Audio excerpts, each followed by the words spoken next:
easy to dislike, aren't they? The brothers can come across as a pair of tits, and Oasis fans in general make you want to dislike the band. I know many of them. Some of my best friends are Oasis fans. My own brother is a noted Gallagher dick rider and Oasis diehard. I therefore speak from experience when I say that Oasis fans in general are the kind of mindless goons who buy one album a year, if that. They generally like Oasis and Oasis only. Back in the day, the open-minded ones liked Ocean Colour Scene too, maybe The Verve, and they all migrated to Kasabian when the writing was on the wall for Oasis, but now they're middle-aged and have long since stopped consuming new music. They are also hypocrites of the worst kind. Often, my brother would come storming out of the toilet, waving a newspaper and having a hissy fit because some music critic had called Oasis derivative, and then spend 2 days ranting about intellectual snobbery while in the same breath insisting that I, like all death metal fans, only pretended to like the music, and displaying staggering anti-intellectualism and inverted snobbery against my beloved Bjork or anyone else with pretensions beyond ending up on a Driving Anthems compilation. He's got the self-awareness of a spoon. Indeed, so annoying were his antics that I had to pretend not to like Oasis just to enact some petty revenge. Ho ho, I'd say, looking up for my enemy. I see those useless mank twats you like have been sued again for ripping off somebody else's song. Fuck you, he'd spit back and stomp round the house wailing, "It's oh so quiet, shh." To this day, I've kept up the pretense that I despise them. Don't tell him I made this video. Now, I have personal reasons for pretending not to like Oasis. Maybe you do too.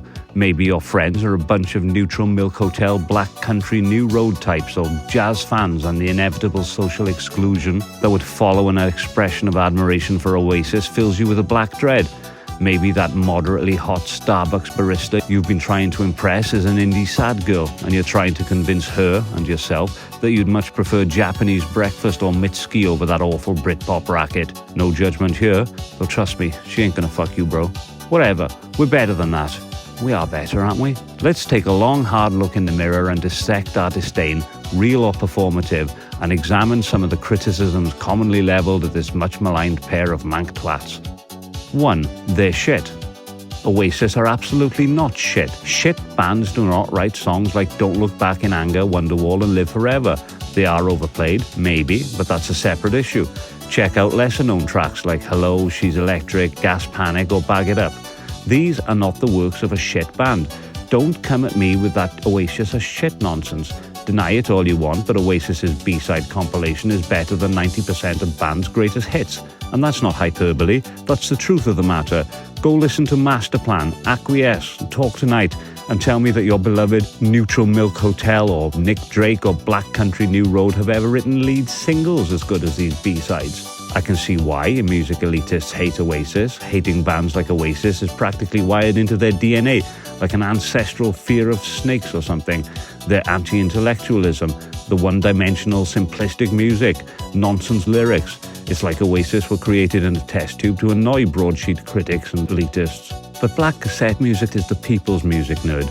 We are immune to pitchfork hipster gaslighting. Credit should be given where credit is due and not where it scores cool points. I'm already cool. I don't need to prove it by pretending to like JPEG Mafia or slagging off Oasis. Ignore anyone who says Oasis are shit. Do not engage with the argument. These people are the musical equivalent of Holocaust deniers. Engaging with them legitimizes the argument. Make this face at them and walk away. 2. Derivative sound. Who exactly are Oasis derivative of? Because I'll tell you now, Oasis sound dick all like the Beatles. You can tell they're influenced by the Beatles and they've always worn their reverence on their sleeve. Frankly, there's worse bands to worship. Liam's phrasing and tone have clearly been influenced by Lennon's vocals on songs like I Am the Walrus, albeit harsher and more sneering, but that's about it. But in terms of being derivative of the Beatles, the argument is largely baseless. So who? There's elements of the real people in there, certainly. Catherine Wheel, maybe a bit. Ride, I hear Oasis in some of their guitar work. Oasis came out of the shoegaze scene and there's bound to be some overlap with their contemporaries, but there's an argument to be made that the Oasis were one of the most original of the shoegazers. While Ride, My Bloody Valentine, Catherine Wheel and etc. were making gentle, introspective, hypnotic music, it was Oasis that took the layered, swirling wall of sound guitars and married them to the anthemic choruses of classic rock and the sneer and urgency of punk. They are literally the only shoegaze band that sounded confrontational. The resulting sound belongs to Oasis and Oasis alone, and they remain to this day almost instantly recognizable. Plenty of bands borrow elements, few create something that you can identify with within seconds. Oasis did. If you've actually listened to Oasis beyond the opening bars of Don't Look Back in Anger, you will realise that they have a very specific sonic DNA. You will also hear detractors as dismissing Oasis as plagiarists, and there is some degree of truth in this. Oasis have been sued on several occasions for copyright infringement. Now, the I'd like to teach the world to sing elements in Shake a Maker and the Gary Glitter refrain in Hello were clearly interpolations. Rather than cases of dirty plagiarism, they are more akin to uncleared samples. Should have cleared them, yes, rules is rules, but there was never an attempt to pass these elements off as their own. Other cases are harder to defend. Don't Go Away lifts its chorus from the Real People's Feel the Pain. The riff from Hindu Times is a blatant rip-off of a stereophonic song, though I would argue that you could take that riff out of the song and it would still be a banger. In fairness, Noel has been quite candid in interviews about his propensity for magpieing elements from other songs. He claims he got 2 songs out of Mott the Hoople's All the Young Dudes, the riff from Don't Look Back in Anger and the chord progression in Stand By Me. If you listen to these songs, neither sounds much like All the Young Dudes, but once it's been pointed out, you can kind of get a feel for it. The Don't Look Back in Anger example is interesting because it seems to amount to 3 or 4 notes from a solo-like riff. We all know the quote about, I don't know it actually, something about somebody borrowing but geniuses steal. And there's a kind of genius in how Noel melded All the Young Dudes into Don't Look Back in Anger. In some ways, he makes me think of a rock Liam Howlett, taking and warping elements from other songs and weaving his own melodies and ideas around them. I'll allow it. 3. Inconsistent later work. Yes, definitely maybe in What's the Story were lightning in a bottle and nothing else in their catalogue really came close, but so what? A, they wouldn't be the first band to hit their creative peak over their first 2 albums, and they certainly won't be the last. B, the latter albums are far from weak. Be Here Now is a bloated hot mess. Standing on the Shoulders and Heathen Chemistry have their moments. But Don't Believe the Truth and Dig Out Your Soul are absolutely solid albums, underrated even by Oasis fans. Oasis's weaker material would still be a career high point for many other bands. 4. Limited lyrical depth and musical sophistication. Contrary to what many would have you believe, Oasis's lyrics are not bad. They are not trying to be Leonard Cohen or Nick Cave. Yes, most of it is nonsensical, but plenty of respected bands like R.E.M. and Nirvana write lyrics that appear nonsensical. If you want to choose someone to go after for writing facile lyrics, do not choose the man who wrote, bound with all the weight of all the words he tried to say, chained to all the places that he never wished to stay, as he faced the sun he cast no shadow. Here's more taken from Gas Panic. What tongueless ghost of sin crept through my curtains, sailing on a sea of sweat on a stormy night. I think he don't got a name, but I can't be certain, and in me he starts to confide that my family don't seem so familiar, and my enemies all know my name, and if you hear me tap on your window, you better get on your knees and pray. Okay, it's not Yeats, but these are not bad lyrics by any measure. These were not written by an idiot. It's better than I could do, to be honest. Tied in with this idea of lack of lyrical sophistication is a musical snobbery that maintains that Oasis are one-dimensional, unsophisticated, and intellectually wanting, a glorified pub rock band playing simple, unadventurous nursery tunes for morons. Firstly, I couldn't give a flying shit how many chords are in a song. I do not regard musical complexity as a metric for anything. If you hate simple music, you hate punk. You hate pop. Simple as. Complexity and musical sophistication are fine. I can appreciate bands who push the boundaries, but it's not a starting point. The starting point is the tune. If you can't write a tune, do something original. As noted above, Oasis were able to craft their own unique sound. For that alone, I'm willing to cut them some considerable slack. What's more, Oasis are far from as one-dimensional as detractors would have you believe. Hello is dark and incendiary. Gas Panic is unsettling, paranoid and atmospheric. Who Feels Love is a droning Eastern psychedelia. The girl who wears the dirty shirt is weird and off-kilter. Noel could be vulnerable on songs like Talk Tonight. He could be transgressive, See My Sister Lover. There is also a playfulness in their music, a sense of humour largely missing from other Britpop bands. The interpolation of You and Me in She's Electric. I'd Like to Teach the World to Sing in Shake a Maker. Gary Glitter in Hello. The absolute audacity of the rhymes in Supersonic. Also, they exhibited growth across their albums, a definite shift towards a more mature, expansive sound. Say what you want about Be Here Now, you can't fault the guy's ambition. Certainly there's more variation in Oasis's music than there is in, say, My Bloody Valentine, a band whose ass the critics and elitists' collective tongues have been wedged up for nigh on 40 years. Where's their evolution? How dimensional are they? Nothing wrong with finding your sound and sitting in the pocket. Some of my favourite bands do it. But don't criticise band A for doing it and give band B a pass for doing the same thing.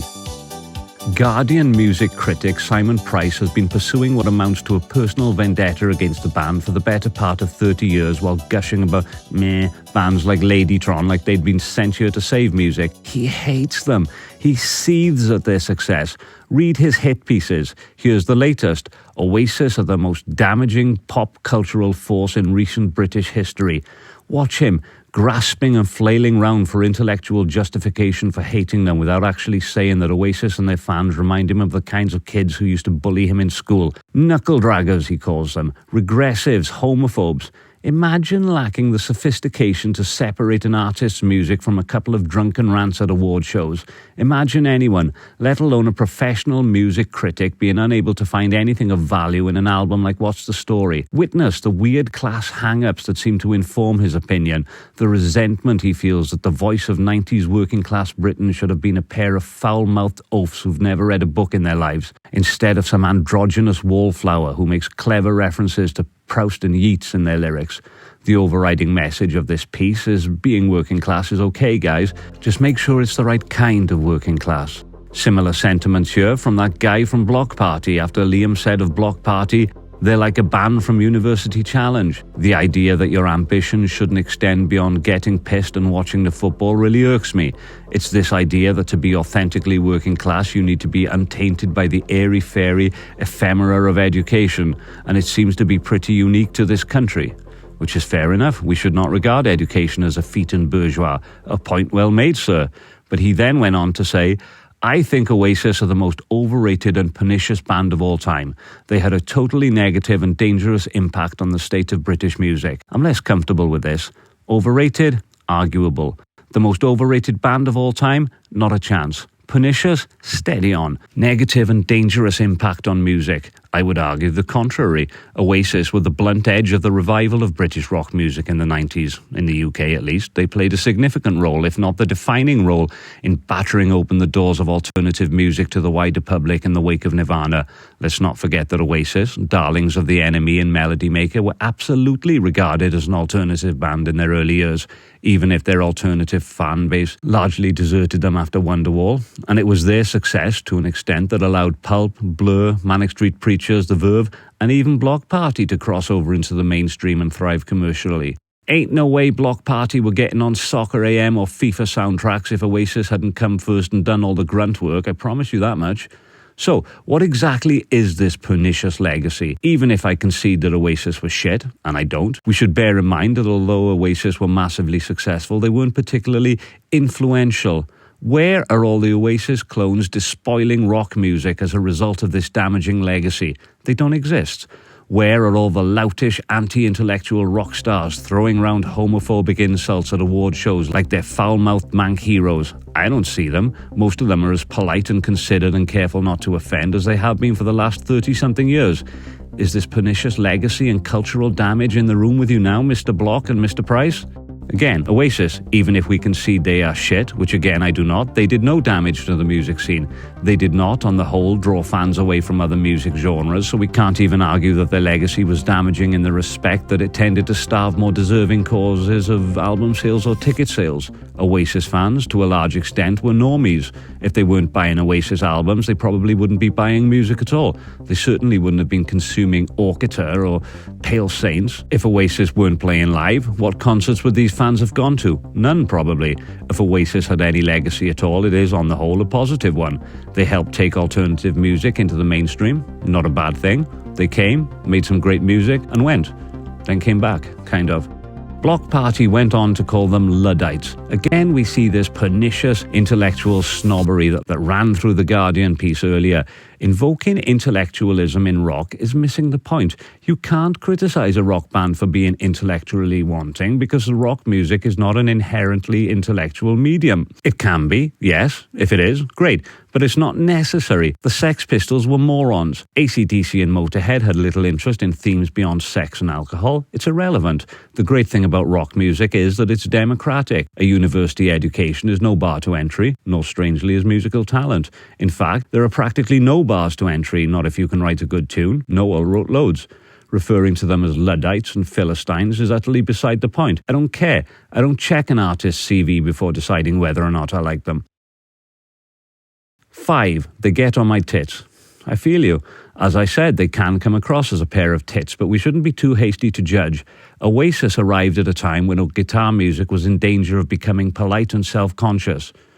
Well, not in danger, really, it already had. I have long since fallen sick of rock stars playing it safe.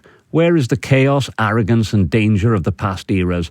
It's pretty much gone from rock. The only media outrage we've had in recent years has been Kneecap and Bob Vylan. It's not like they said anything really controversial.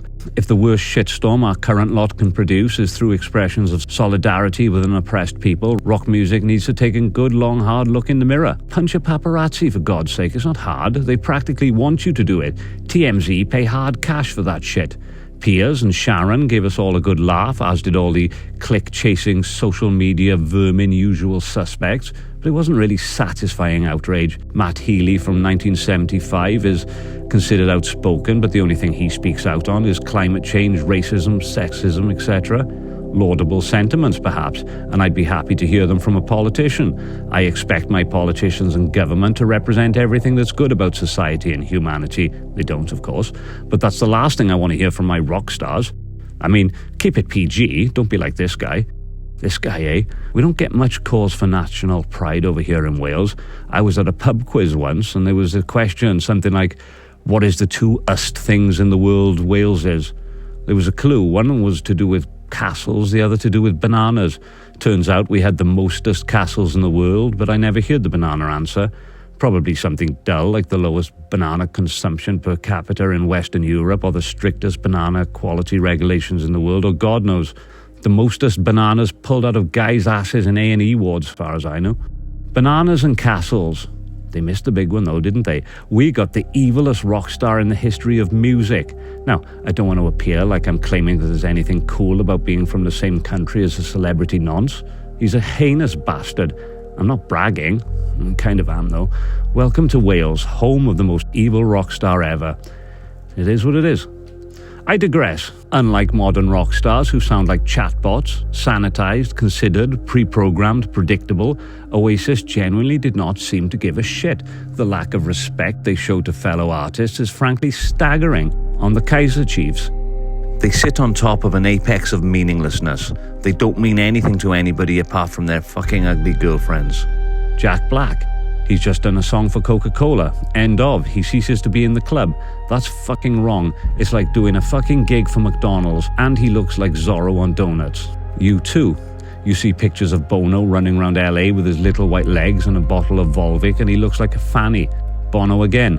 Play one and shut the fuck up about Africa. Bob Dylan. He's a bit of a miserable cunt as far as I'm concerned. Sleaford Mods. It's just two guys, one clearly mentally ill who's just shouting about fucking cider and shit chicken. LaRue. No way, mate. She's got man hands. Hip-hop. Eminem is a fucking idiot and I find 50 Cent the most distasteful character I have ever crossed in my life. There's literally hundreds, if not thousands of examples of this. They have no filter. Anything's fair game. Liam in Glastonbury. I fucking hate Glastonbury. I'm only here for the money. The ocean. Fuck the sea, I ain't going in that. That's meant for the sharks, the jellyfish, tadpoles and stuff. Even each other. During one of their public spats, Noel said of Liam, he's rude, arrogant, intimidating and lazy. He's the angriest man you'll ever meet. He's like a man with a fork in a world of soup. When they're not mouthing off, back in their heyday, their behaviour was textbook rock and roll stuff. Now they've cooled down somewhat, but just look at some of their highlight reel. Liam's unhinged performance at the MTV Music Awards in 1996, a nightclub brawl in Germany in which Liam kicked a policeman in the head, banned from P&O Ferries for life after a drunken brawl, banned from Cathay Pacific Airlines, Look at Liam's utter lack of contrition following the incident and compare and contrast with the carefully worded boilerplate apologies everybody else makes when in PR damage limitation mode. I don't give a flying about Calvin City because I'll tell you kids, I'd rather walk.